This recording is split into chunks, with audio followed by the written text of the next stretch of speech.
Morning student, today we get study for chapter number 6, the crisis of democracy order. लोकतांत्रिक व्यवस्था में संकट. Now background to emergency. So we have already studied the changes that were taking place in Indian politics since 1967.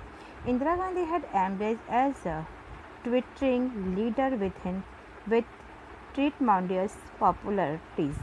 This was also the period when the party competitions became better and polarized. This period also witnessed tension in the relationship between the government and the judiciary.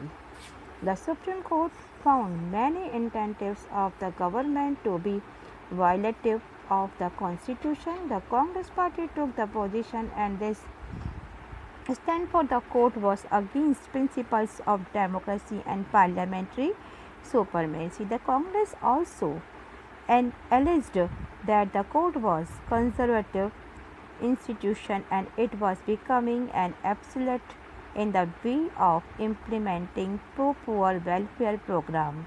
The parties opposed to the Congress felt these policies was becoming too personalities and that government authority was being converted into personal authority. The split in the Congress and sharpened the division between Indira Gandhi and other opponents.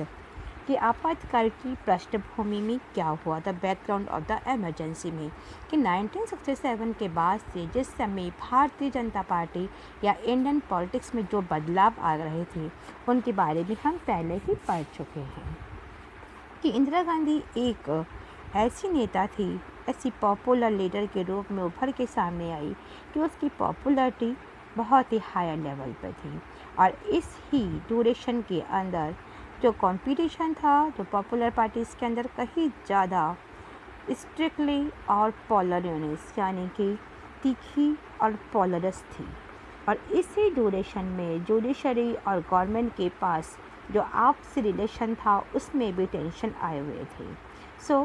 सर्वोच्च न्यायालय यानी कि supreme court ने सरकार की कई ऐसी वॉलंटरीज थी या पहलकदमी को कॉन्स्टिट्यूशन के विरुद्ध माना कि कांग्रेस पार्टी का यह भी मानना था कि अगर कोर्ट का ये रवैया डेमोक्रेसी की पॉलिसीज़ और पार्लियामेंट की सुपरमेसी के विरुद्ध है तो कांग्रेस ने यह आरोप भी लगाया था कि अदालत को अपनी कंडीशन जो है यथास्थित रखनी चाहिए और यह एक संस्था है जो गरीबों को लाभ पहुंचाने वाले वेलफेयर प्रोग्राम को लागू करने की राह में रोड अटका रही थी.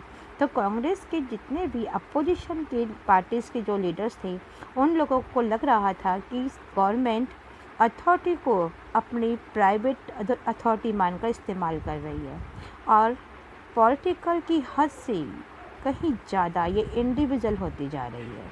तो कांग्रेस की टूटने से और इंदिरा गांधी और उनके अपोजिशन के बीच में इससे गहरे मतभेद पैदा हो गए.